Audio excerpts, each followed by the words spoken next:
Get your win at wallacewins.com. All right. Welcome, ladies and gentlemen, to our next episode of the Wallace Wins podcast. Today we are in studio and we'd like to welcome our esteemed guest, Henry Peacor, a national trial lawyer who represents individual human beings against insurance companies and large corporations. And just last week, obtained a $3.5 million jury verdict in Ventura, California, on a case where the top pretrial offer from the defense was only $140,000. With costs and interest, the total recovery will be over $5 million. Henry, welcome. Woo, thank you for having me. It sounds even better hearing you say it again and again. That's quite an intro. Yeah. Oh, yeah. I'm still on cloud nine over here. I don't blame you. I was thinking maybe I'll just follow you around for a couple weeks and just give that intro to everybody you meet. That's right. To kind of boost you up a little bit. But congrats. Thank you, brother. Thank you. It was quite the trial. About 2 weeks up in Ventura, like you said, and Ventura kind of has this reputation of being more conservative. And so going in, it was, we were ready for anything, and it worked out in our favor, and just really, really pleased with the result. Awesome. Yeah. And we're obviously going to get into Henry's verdict and get into some of the nitty gritty today.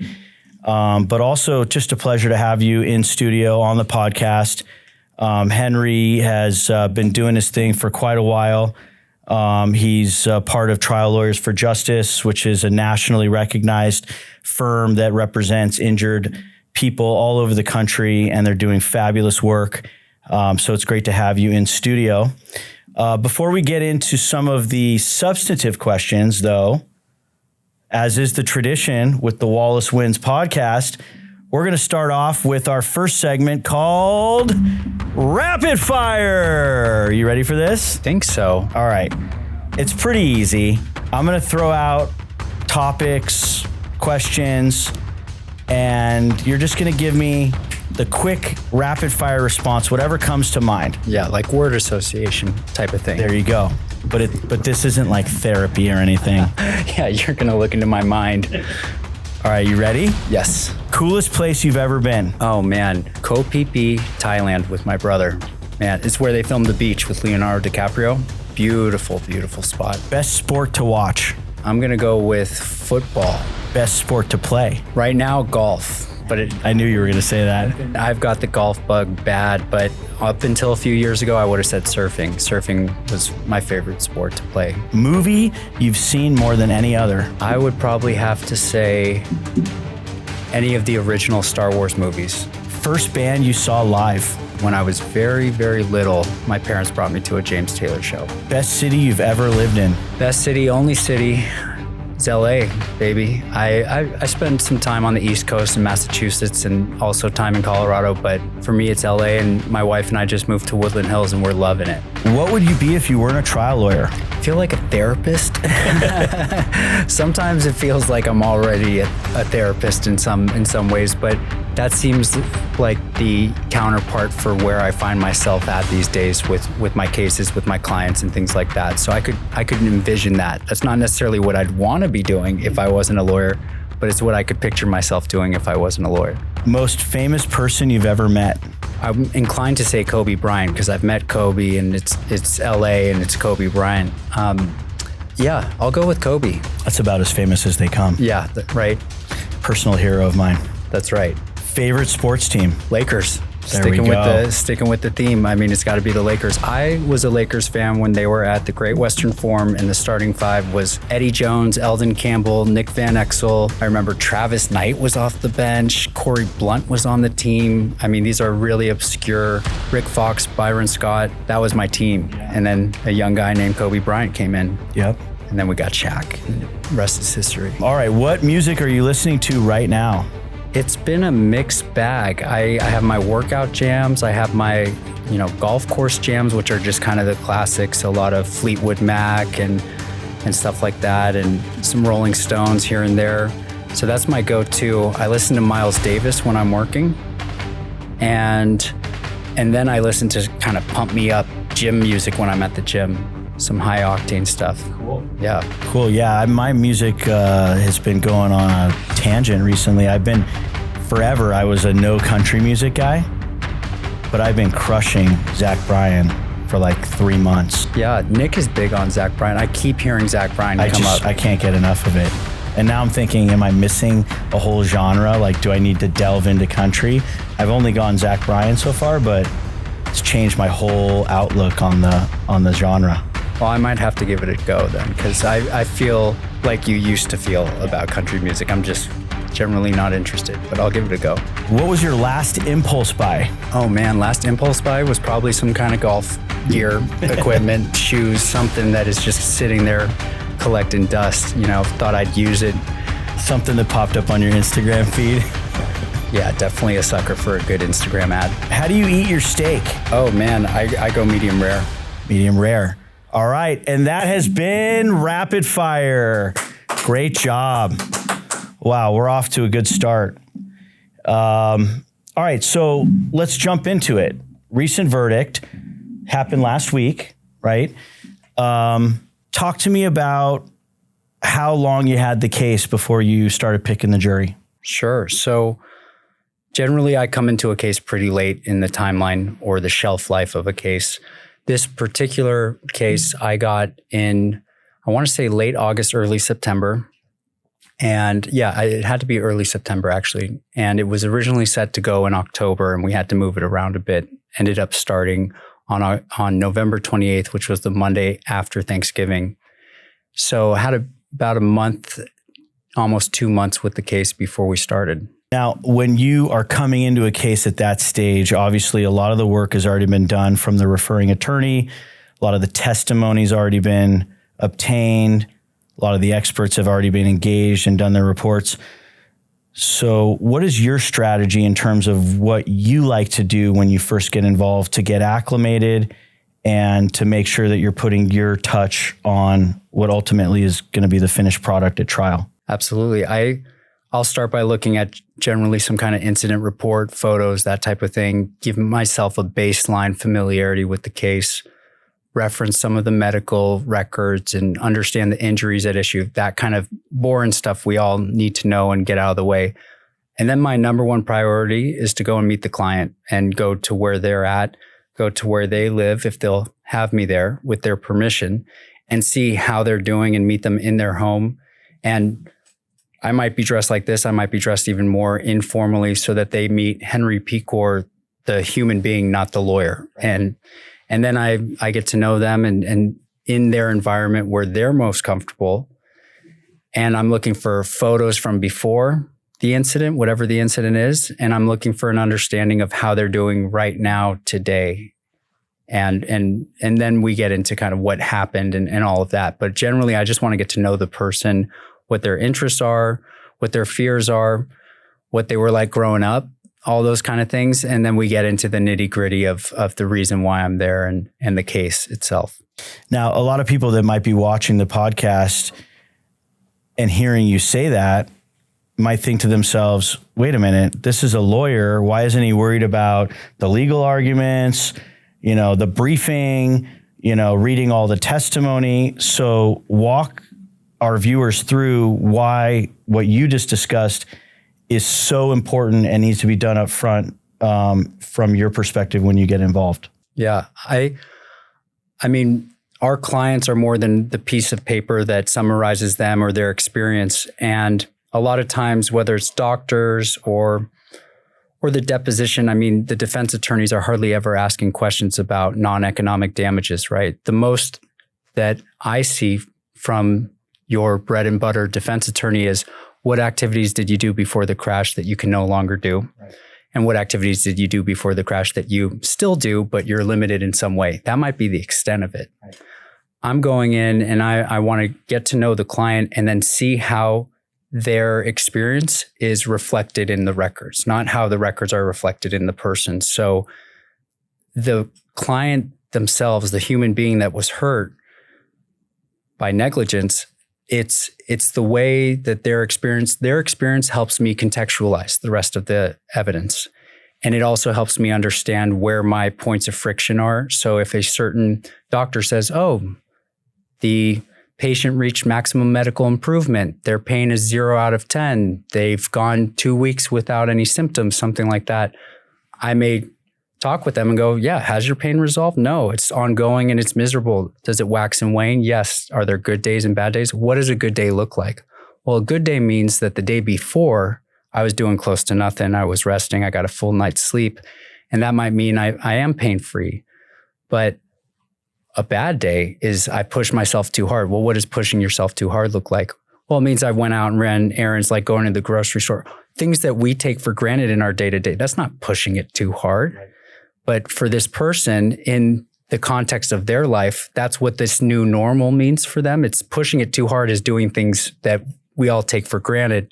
But now I pay this price that comes with doing this activity I used to do pain-free. That helps me understand that when this doctor says that the client's been pain-free for a number of days, or they've reached maximum medical improvement, or any of those things that us as plaintiff's attorneys look at and go, oh, I have this horrible medical record that completely ruins my case. Meeting with the individual, the human being that was hurt, helps me understand what that medical record says and what it doesn't say. Right.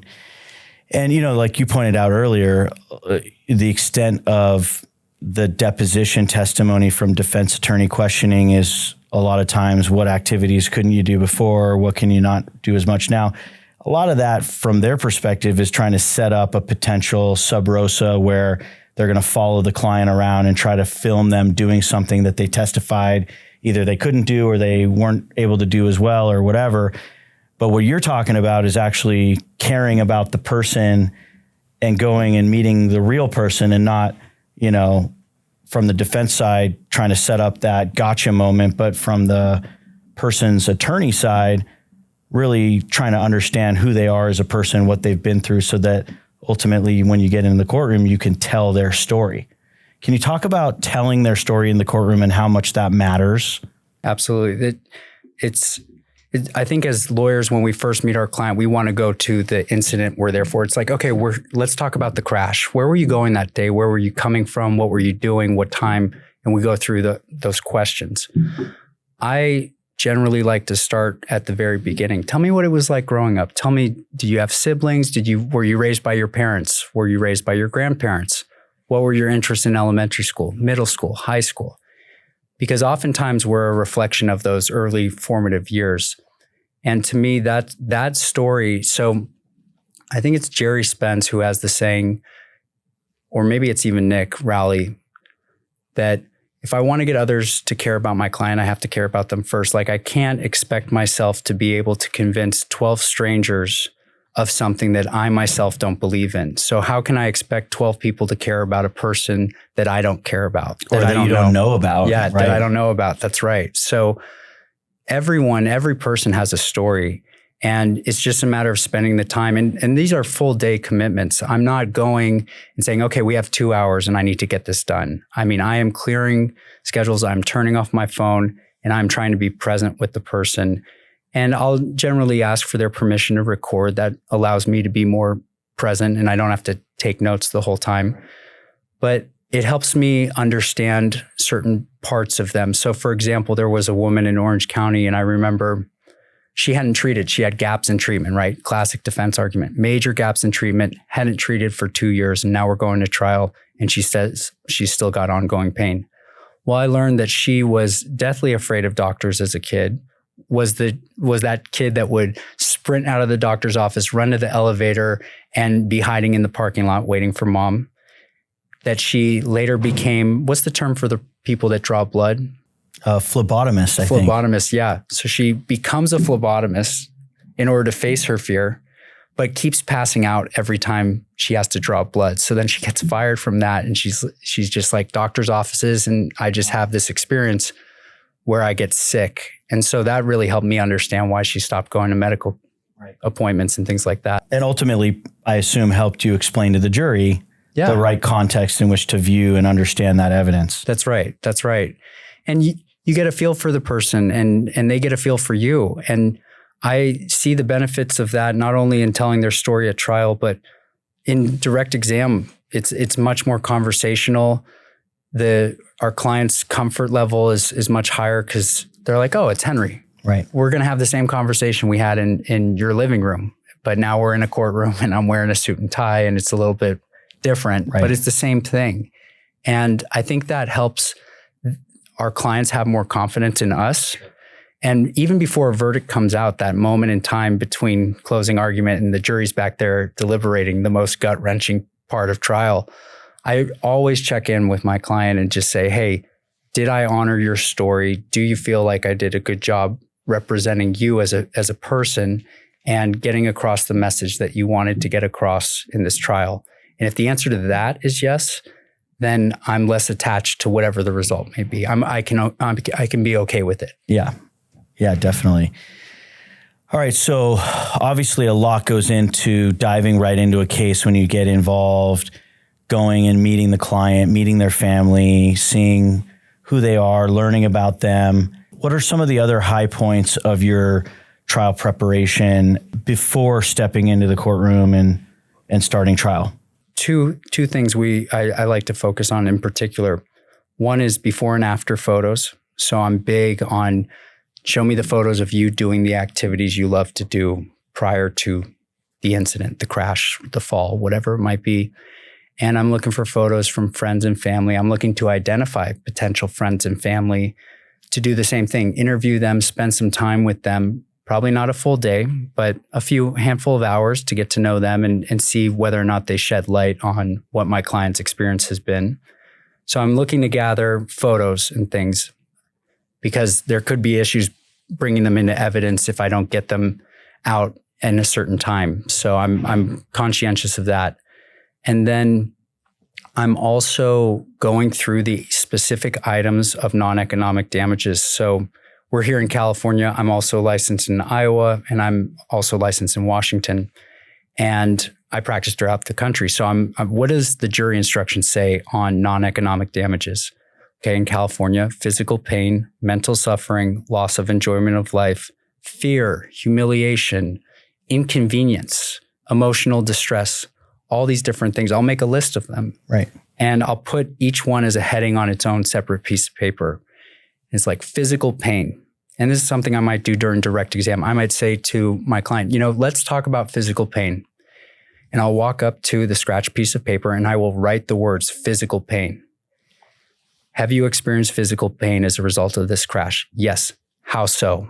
Just that simple. How so? Just lay it out. Tell me about it. Tell me about it. Just super open-ended. Let them take it in whatever direction they want to go in.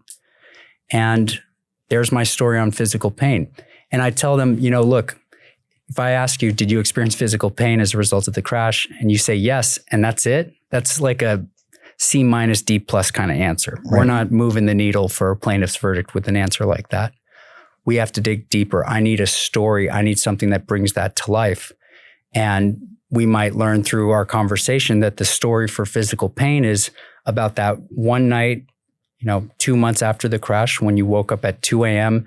and couldn't sleep because your back was just fired up and hurting. And so you got out of bed, you laid down on the floor, that didn't work. And so then you went outside and you tried to walk and move and you sat on this roller thing that your physical therapist gave you and you tried this and it meant that you didn't sleep the rest of the night. So then your day at work was ruined. Maybe that's our story for physical pain. Maybe it's something like that. And then I do that for each category and try to have a story, a vignette that helps illustrate and bring to life how that component that the jury is literally going to be asked to put a value on, how they've experienced that as a result of the crash or the incident, whatever it is. Very good. Very good. All right. We are going to segue now to our next segment called Underrated, Overrated.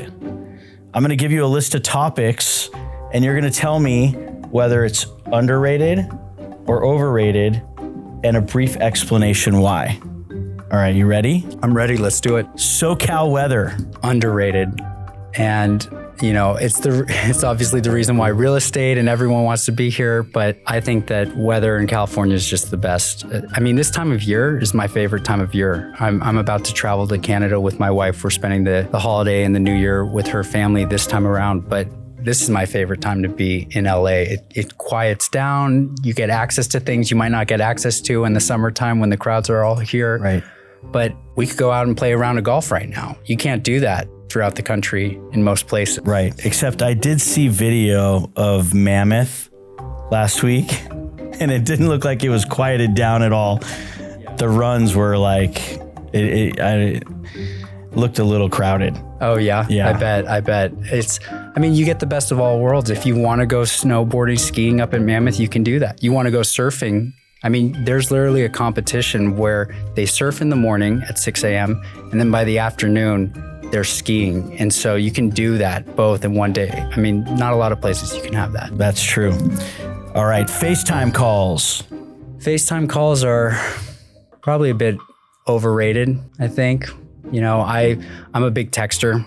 Texting is the best way to get a hold of me. It's the best way for me to respond because I also have reference to whatever's being said before and I can see that. FaceTime, I'm not a big FaceTimer. I got friends who are, and when they call me and it's FaceTime, I'm like, what else am I doing? What else is going on in the background? Like I can't always pick that up. So yeah, for me, it's not the best. Yeah, I kind of agree with you.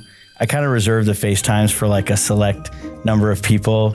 And when I get the incoming FaceTime call, it does feel a little intrusive. Yeah. You're kind of like, yeah, what else do I have going on here? Dishwashers. Oh man, underrated. Bro, I just got a dishwasher at our new house and this thing is a game changer. I swear I get more hours back in my life because of that thing. I am such a fan. Awesome. Ranch dressing. I would say underrated. Look, I like blue cheese. I like all the, those kind of creamy salad dressings. Ranch is always going to be good. Blue cheese, I've had bad blue cheese dressing. Ranch is always good. Yeah, it's a pretty good go-to staple. Shopping in person at the store. Overrated. I'm a big online guy. I would say this time of year, it's kind of nice to go into the mall. You get the season feel. Yeah. You get the decorations. There's the mall Santa over there. There are kids running around. You get the vibe. But still, for me now, it's easier online. Fireworks. Probably overrated. I have 2 dogs too, and they go crazy with fireworks. I was just going to say, our only guests who say fireworks are overrated are dog owners who directly related to their dogs going crazy. So that's right. Tried and true. The 24-hour news cycle. Probably overrated.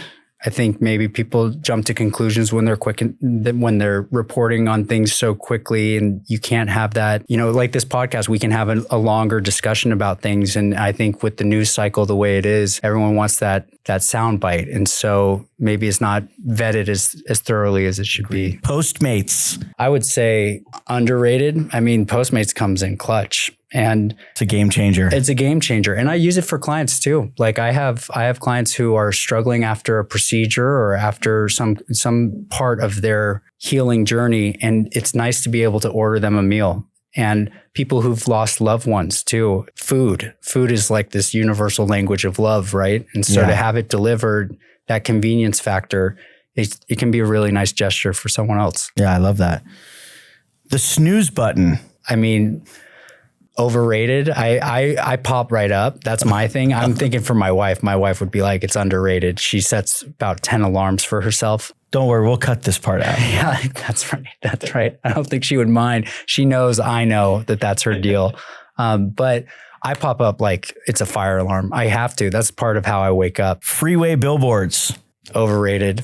Yeah, I think, freeway billboards, maybe it plants a little seed in the subconscious, maybe not. But when you have so much access to social media and other forms of entertainment, I feel like that you can get that same goal accomplished by having an ad that runs somewhere else. I don't think I've ever followed up on something, been like, oh, I saw it on a billboard. Starbucks. It's funny. I'm going to say it's overrated, but I find myself there often. It's always a go-to staple. You know what you're going to get. It's universal. Like a latte is going to be a latte at every Starbucks. But man, I love a good, strong coffee. So I can't get that at Starbucks. Underrated. I think that sleep is just so critically important, especially coming out of this trial. I'm catching up on sleep still. And I made it a point this go around. I'm been notoriously bad at getting enough sleep during trial. Anxiety, running through scenarios, all those different things. And this was the first time that I can recall where I was sleeping at least 7 hours a night And I was shutting it down at 6 p.m. every night for the most part and really focusing on getting enough sleep. And I think it made a difference. Interesting. Yeah, I always am sleep deprived during trial. Just always something to do and prepare, and comes with the territory. You just accept it. It's just a marathon mentality of like, okay, this suffering is going to happen, but it's going to be short term. This too shall pass, and there will be another side of this. All right. That has been our underrated, overrated. Henry is just blowing through this, ladies and gentlemen. Guys, setting a new bar for our guests. All right. Let's go back to talking about your trial, your recent verdict. Obviously, fresh off of a tremendous result, but trying cases is something that you do regularly and you do often, and you've had other trials as well. And so I really want to focus in on, what goes into preparing. Obviously, for people who see on TV the courtroom dramas, and even when you're in trial, it's open to the public and people can come watch you. What they don't get to see is kind of all the stuff that goes into preparing and getting everything ready. So in addition to some of those other things that you've already talked about that are critical, obviously meeting the client, learning their story, visiting them at their house, family members, friends, all that stuff. What are some other critical pieces for you in terms of the trial prep? For example, focus groups. How does that play into your trial preparation? Yeah, this was the first time that I had the opportunity to do a focus group. And I'm so thankful that I did. I think I attribute a lot of the success of this trial to that experience. So did a focus group here at your place, which I'm so grateful for. The space that you have is just incredible, with the mock courtroom and everything. And I really didn't know how to run a focus group. And I talked to a couple people. You can do an issue focus group. You can do a cold run of your opening, closing. You can do a different number of things. And so I've been a classic procrastinator for so long. And I'm really now a big fan of going early and doing things early and often and failing, not being perfect and being okay with that, but getting the reps in. So this focus group really allowed me the opportunity to get up, and I presented some things on. It was a disputed liability case with a disputed TBI and mild TBI with no objective image findings or anything like that. And so going through those issues, I learned so much about how to frame those things. So there's the practical part of it, which is I learned a lot about framing those issues. What were my strengths, weaknesses? What were some of the best defense arguments? If I'm going to lose this case, why? And confronting that. But then there was also this aspect to the experience that involved me getting up on my feet and just talking to 12 strangers. Right. And getting the vocal cords loose and getting my rhythm and cadence down, my, different ways of talking about the issues. How do I just speak about it? Getting those uhs and those kind of gap fillers out and becoming more comfortable with my voice. Sometimes it takes a few days of trial before you really feel like you're in a rhythm. Sure. And I think this focus group helped me expedite that process so that when I came in for jury selection, I was already pretty comfortable talking to a group of strangers about different issues on this case. Yeah, a lot of it is like what I would say similar to, we talked about Kobe Bryant earlier. He's one of my big inspirations professionally, but you would always read articles or see videos where he had a big game at 7 p.m. tip-off, it'd be 2:30 in the afternoon, and he would be at Staples Center, drenched in sweat, practicing free throws, pull-up jumpers, because it's like that muscle memory of seeing the shots go in, being familiar place on the court, all those kinds of things, that once the game comes, he knows he's practiced more than everybody else on the court. He knows the spots, and there's that recency of having done it, just a few hours before. That's very similar to focus groups, where especially if you're focus grouping a case within a couple of weeks of walking into the courtroom, you have that familiarity and that confidence that you were just talking about it. You were just engaging with jurors. You were just listening to people talk about their opinions about the case and responding to them, especially with voir dire and jury selection, being able to engage in the jury panel on issues related to the case, I have found has been one of the biggest benefits of running the focus group, just that muscle memory of, like you said, just already feeling comfortable by the time you walk in. Yeah. I think a lot of times I'm getting ready for something like voir dire or opening or closing or anything where I'm going to be up speaking for a while. And it's daunting to think of, okay, I got to cover this issue and then this issue and this argument or that. And there's so much to cover. And there's always this moment right before I get up where it's like, am I going to remember it all? Or what if I forget this part? And doing the focus group helped me have confidence that it would come. It like just in myself that I would be able to get up and just start where you're starting. That's the one thing you can have control over. The voir dire will go in any number of directions, but you'll get there. And it helped me feel more poised in the courtroom. It was the calmest I've ever been. It was the most, I felt like I was very deliberate and intentional with my words and with connecting with the jurors, taking the time to have eye contact. And we call it in trial by human, we call it, basically creating a connection and then giving a fact or a line to an actual juror. So in opening, I'm looking at a juror and saying, this case involves a car crash, and I'm looking right at that person and creating a connection. So those kind of intangibles, I think, that add up over the course of a trial, you don't realize how much that's muscle memory. But doing a focus group helps you get in the gym for the first time and go, oh yeah, I got a little rust right there that I need to work out. Yeah. So I was really helped. I thought it was just a really, really invaluable tool that set me up for success. Awesome. So that's obviously one big piece of the focus group is, like you mentioned, the reps aspect and getting a familiarity and a comfort level with the presentation. There's the other aspects of the focus group I want to talk to you about and get your insight on, which is, for example, getting outside of your own head as a lawyer or the brainstorming you do within your law firm with other lawyers and hearing how non-attorneys and people who are more representative of folks who are actually going to be on the jury, how they feel or think or what their opinions are about the case.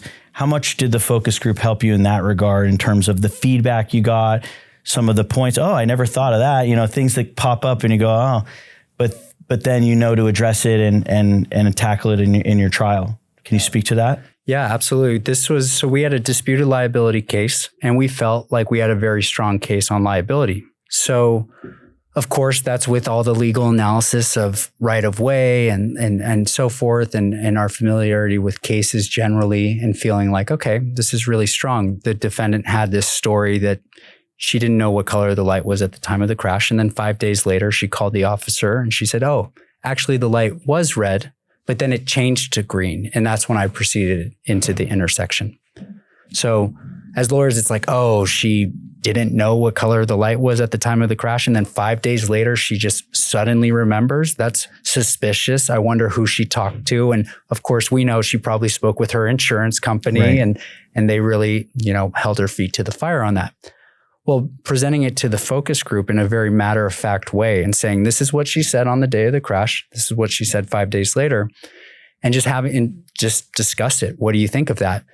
People were much more forgiving of the defendant's failure to recall and then her ability, much more forgiving of her ability to recall 5 days later. Yes, that happens. People are in shock. Sometimes it's really hard to recall something right. until you've had a moment to have your heart rate calm down. And Yeah, that's right. No one said anything about the fact that someone might have been in her ear. They really didn't think of it as that big of an issue. And they just said, okay, well, she said it was red and then it turned green. That might be it. And so what we thought was a very clear case on liability, and we weren't going to spend much time on it at trial, ended up being that thing we learned in the focus group that actually this could really hold up a lot of the discussion of damages because it would lead to, we had people apportion fault and we got all types of apportionments on that. And all of a sudden, I remember thinking, okay, maybe this isn't such a black and white liability case after right. all. There's some shades of gray here. So how do I want to approach it knowing that this isn't just like a slam dunk or a layup or, this might actually be a real issue for people. Right. So that was something we learned. And then we also learned about our client and how she presented. So she's got a brain injury, and brain injury is the classic invisible injury, walking wounded, miserable minority. These are the phrases used for people suffering from brain injuries. You can't tell if a person has a brain injury generally just by looking at them. Of course, if it's a very severe brain injury, that's different. But so how does she come across? And what we did was I just did a direct exam that I wasn't prepared to do. I hadn't, written down anything. I just got her on a Zoom, got her permission to record, and just had her talk about herself and how this crash had affected her life. And through that back and forth, we got maybe a 20-minute direct. So I showed photos of what she was like before the crash to our focus group. And then I put up the video, and there were two main things that came from our focus group's reaction. The first was how different she looked. She had gained a lot of weight, and she had changed some things about her appearance. And the focus group really felt like this looked like a person who was very depressed and very sad. And then the second takeaway from the focus group was, for a person with a brain injury, she's very articulate. She's very well spoken. You mentioned earlier that she had word finding difficulties or speech difficulties. She's the most well-spoken person in this room. She's very able to articulate how she's feeling. And she's a theater kid. She was kind of an art-based kid and who had gone through, and I say kid, she was 20 years old at the crash, 25 now, completed college in 7 years. It took her 7 years to finish school, but well-spoken, smart. And so, okay, does that mean a person doesn't have a brain injury? No. But our jurors, after kind of lining up this case for them, that was their takeaway was, for someone with a brain injury, she's awfully well-spoken. Okay. That was something that we really took away and said, we don't want our client there every day of trial. When we get her up, we don't want a long-winded direct exam. We want to get her up and get her out. And so that changed some of the things we were looking at. Interesting.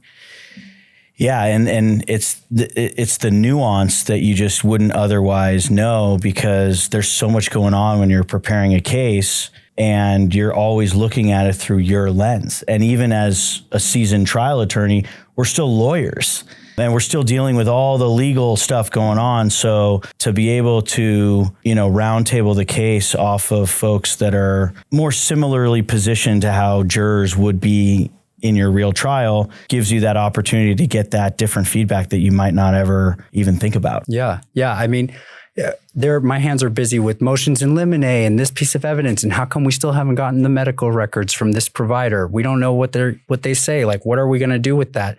This expert hasn't received this document yet. Right. Are they going to be excluded from trial?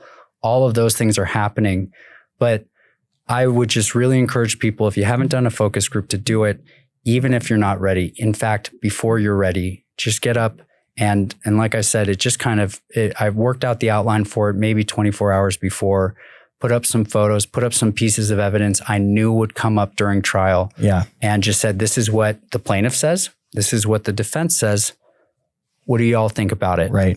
And even sometimes running them when you don't feel ready is the best time, because putting together the focus group presentation makes you get more ready than you were. And that in and of itself is a worthwhile exercise. Yeah. There was something one of the mock jurors in our focus group said that I was like, that is how I want to talk about this issue. That phrasing, the way you just articulated that, is better than I could as a lawyer. It's just very simple, easy to use language that really delivers home the point. Right. And so we took phrases from our focus group that we got from 12 strangers in articulating what their initial impression was of our client and of what impact this had. I said, give me one word for what your impression is of what her life was like before. Boom, boom, boom. One word for what your impression is of her, seeing her after this crash. And just gold in those minds. Awesome. Yeah. Awesome. Great to hear. All right, we're going to move into our next segment now, called Get the W or Take the L. And this is a segment where I give you some recent legal related news, current event news, and then pose the question based on the news article of whether you're going to give the W or they take the L. Are you ready? I think so. All right. The Guardian recently reported that a judge in Pavia, Italy, has sided with a 75-year-old woman who said she was sick of trying to convince her 2 sons to move out, so she sought an order evicting them. Her 2 sons, men, both 140 and 142 years old, have until December 18th to get out. The sons, who allegedly refused to chip in for household expenses, hired lawyers to fight for their right to lay around mom's house and do nothing. They argued, according to CNN, that, quote, Italian parents are required by law to take care of their children as long as necessary. Now, the argument seems to depend heavily on the definition of what is necessary, but for that reason, their argument did not prevail. The judge ruled, quote, nothing in the law gives the adult child the unconditional right to remain in the home exclusively owned by the parents against their will and by virtue of the family bond alone. A lawyer for the big babies said they had not decided whether or not they were going to appeal. So, for suing their mom to have the judge require her to let them stay at her house, do these Italian brothers get the W or take the L? Man, I hope they take the L. You know, look, blood is thicker than water, family, family, family all day. I totally get it. I totally am a family person.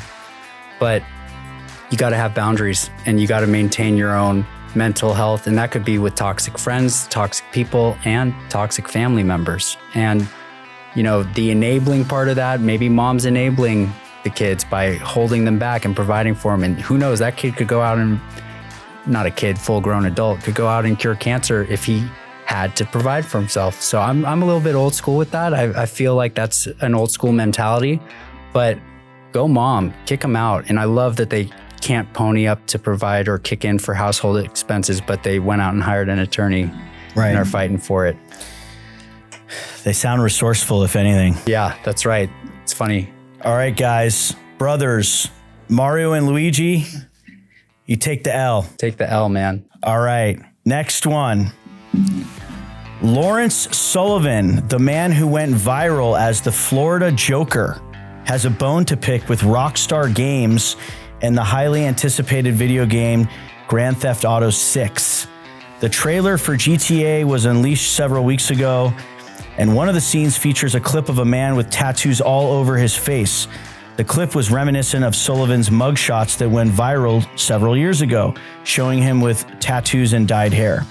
Sullivan saw the trailer and wasted no time taking to social media to call out Rockstar Games and demand the company give him $1 to $2 million for using his look as inspiration for the video game character. Quote, "That's me. That's the person they got the inspiration from. That's me. That's me. GTA, we gotta talk. Or no, you gotta give me like $1 million or $2 million. Y'all look like my likeness. Y'all took my life." This isn't the first time Rockstar Games was called out by someone who felt their likeness was being used. In 2013, Lindsay Lohan tried to sue the company for allegedly using her likeness for a minor character in Grand Theft Auto 5. A judge tossed her case in 2018, saying that the character was considered a, quote, generic young woman. Grand Theft Auto 6 doesn't release until 2025, but it's already breaking records. As pointed out by Variety magazine, the video game's trailer racked up more than 93 million YouTube views within the first 24 hours of its release, making GTA 6 YouTube's most viewed trailer launch of all time. So, for threatening to sue Rockstar Games for millions of dollars for misappropriation of his likeness in the upcoming release of GTA 6, does Lawrence the Joker Sullivan get the W or take the L? Oh man, I think he's gonna take the W, but I feel like he should get the L because first of all, big GTA fan here. GTA 6, a lot of hype, a lot of years between GTA 5 and 6, so that was a big thing. Like 10 years. Yeah, and I've seen the preview of the game and it looks phenomenal. And it looks like they pulled a lot of likeness from certain people in Florida. There was a clip of showing the preview. I keep calling it a preview. What is it? The trailer for the game and actual clips from Florida news. And I think if I recall from my intellectual property days in law school, really digging into the archives here, there's a fair use exception for parody. And I feel like GTA 6 is just so out there that they could have that exception apply. But, they're using the likeness for profit, for financial gain. I don't know how similar the two are. I'm sure there will be some kind of comparison. But I remember hearing about this, and I just feel like it's a parody. I feel like they should be able to do it. They're making fun of this dude. All right. Well, this goes out to you, Joker. Sounds like Henry thinks you should take a shot, but ultimately you're probably going to take the L. That's right. That's right.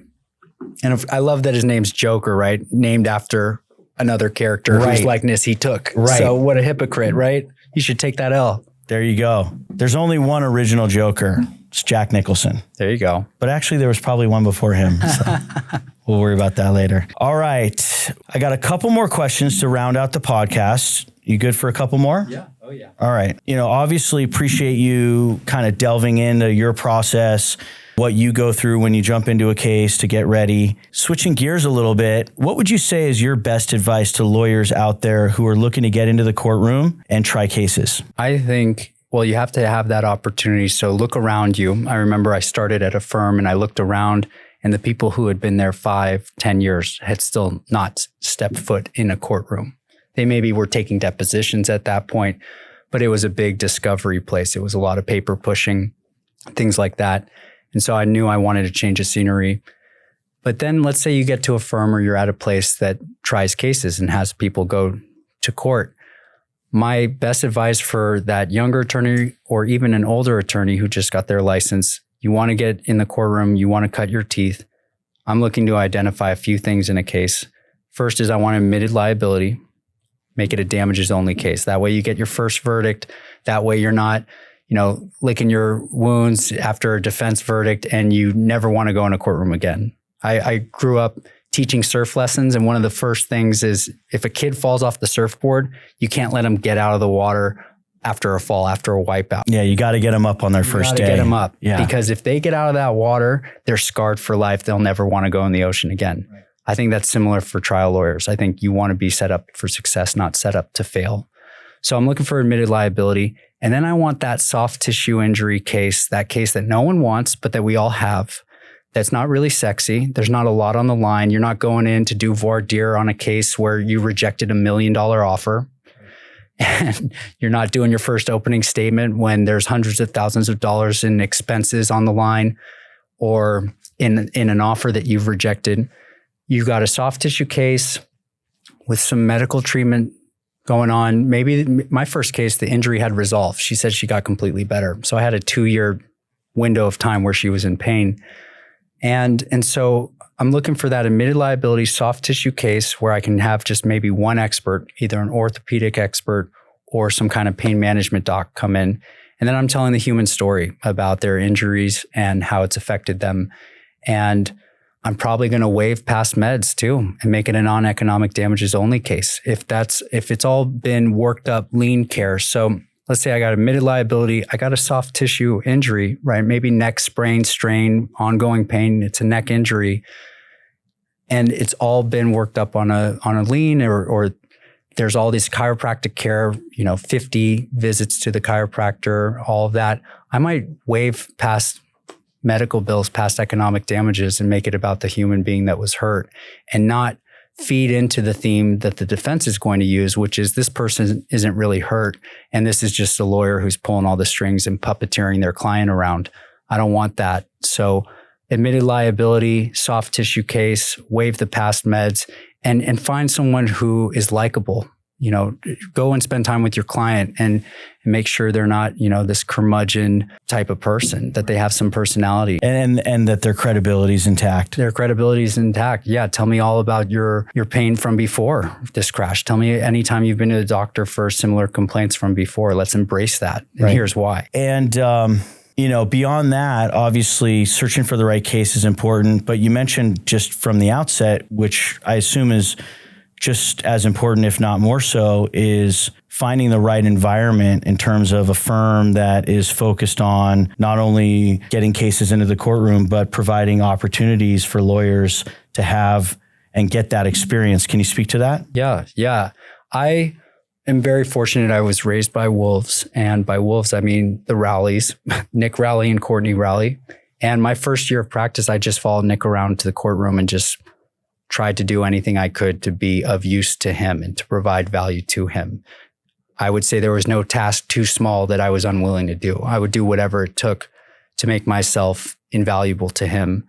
Followed him around, saw what he did, read trial transcripts, read opening statements. I did that for this past trial. It's a TBI case. So went through some TBI transcripts. How do you talk about the brain in opening? How do you talk about these things? So you want your exposure, you're a sponge. So you want to just be exposed to people who are actually doing the damn thing. And that starts with office culture and also opportunities to follow around other attorneys who are doing the things you want to be doing. But I feel like offer to help, offer to lend a helping hand, because there's no cost to me in having you come to my trial. But if there's a benefit to it, like, I will make sure that you're there, and I will want you to be there, and I will want to share with you certain things. And then I'll want you to get out of the way at certain moments too. But really, I think you want to be in a place that's going to encourage that kind of exposure. Yeah. And to your point, I mean, part of it is finding a place that allows you to have that kind of exposure. And part of it is also just being proactive as a professional and saying, hey, even if there aren't lawyers at my firm that are in court trying cases all the time, I have access to different resources like the Consumer Attorneys of LA listserv, where people are posting, hey, I'm in trial, or I'm giving a closing argument.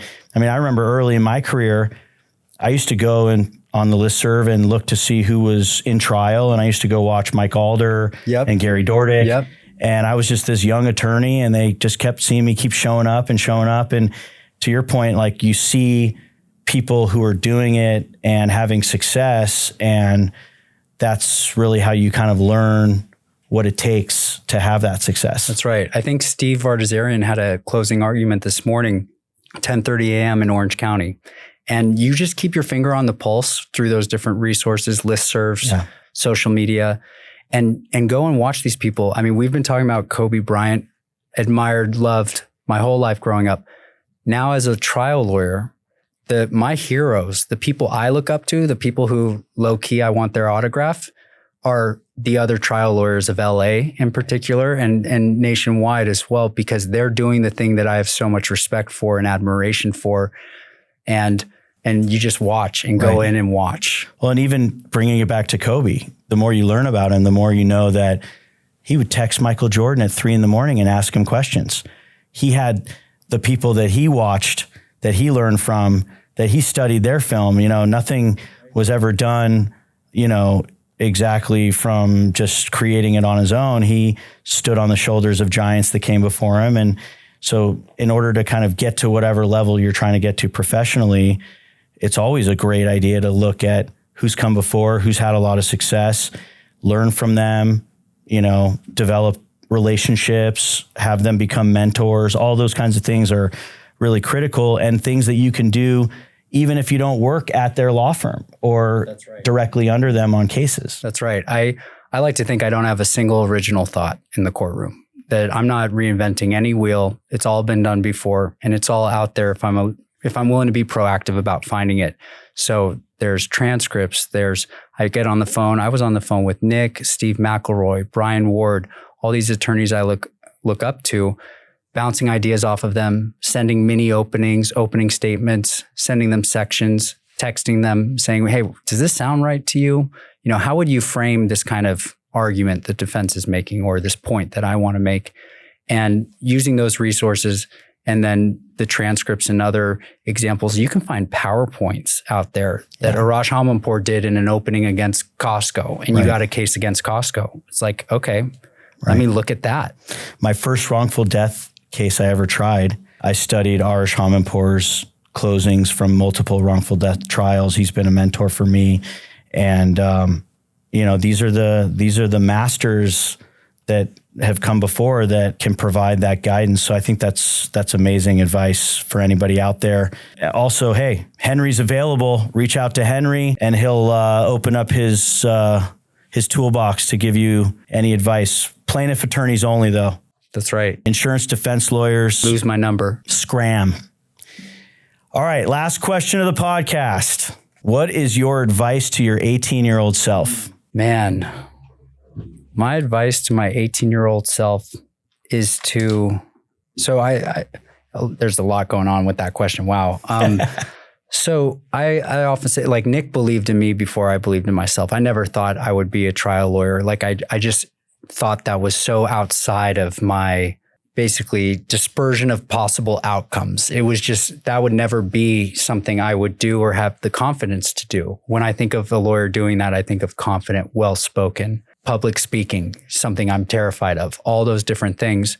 And Nick believed in me before I believed in myself. He threw me out there, and I was willing to fall and learn through that process. So I think I would tell my 18-year-old self to go for it and be patient with yourself and recognize that it's a learning curve, and the place that you want to be, you might not be there yet, but you can work in that direction. It's not just all or nothing. It's this process of constantly improving, and just be willing to go out there and be willing to fail. And I think if you're trying cases, you are failing. That is part of this process. That is part of what we do as the men in the arena. And if you know what I'm referring to with that quote, but men and women in the arena, going to court, putting yourself out there, being vulnerable, and being willing to be rejected by 12 people.